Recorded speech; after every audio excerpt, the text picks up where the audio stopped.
நாம் கண்ணியமான ரமதானினுடைய மாதத்திலே இருந்து கொண்டிருக்கின்றோம். ரமதானினுடைய மாதம் இறுதிப்பத்திலே இருந்து கொண்டிருக்கின்றோம். இன்னும் ஒரு சில நாட்களே எஞ்சி இருக்கின்றது இந்த ரமதான் நம்மை விட்டு கடந்து செல்வதற்கு. யார் ரமதானினுடைய மாதத்தை அடைந்து அல்லாஹ்விடம் பாவ மன்னிப்பு தேடவில்லையோ அவரை விட மிக பெரும் நஷ்டவாளி வேறு யாரும் இருக்க மாட்டார்கள்.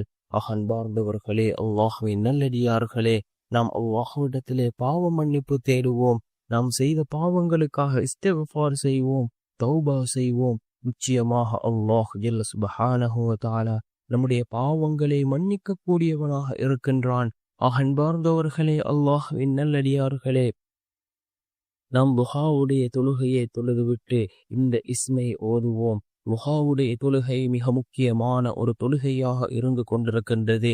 இந்த நேரம் மிக முக்கியமான ஒரு நேரம். யார் துஹாவுடைய தொழுகையை வலிமையாக தொழுது வருகிறாரோ அவர்களுக்கு ஒரு போவதும் வறுமை ஏற்படாது என்று கூறினார்கள் அல்லாஹ்வின் தூதர் ஸல்லல்லாஹு அலைஹி வஸல்லம் அவர்கள். அன்பார்ந்தவர்களே, அல்லாஹ்வின் நல்லடியார்களே, அல்லாஹ்வினுடைய அழகிய திருநாமங்களை கொண்டு நாம் அல்லாஹ்விடத்திலே உதவி தேடினால் நிச்சயமாக அல்லாஹ் ஜல்ல சுப்ஹானஹு வ தஆலா நமக்கு உதவி செய்வான். நம்முடைய எல்லா விடயங்களையும் அவன் பூர்த்தி செய்து தருவான். அல்லாஹ்வினுடைய அழகிய திருநாமங்களில் ஒரு திருநாமமான யா ரஹீம், யா ரஹீம், யா அல்லாஹ் என்ற இந்த திருநாமத்தை 500 தடவைகள் ஓதி நாம் அல்லாஹ்விடம் பிரார்த்தனை செய்வோம்.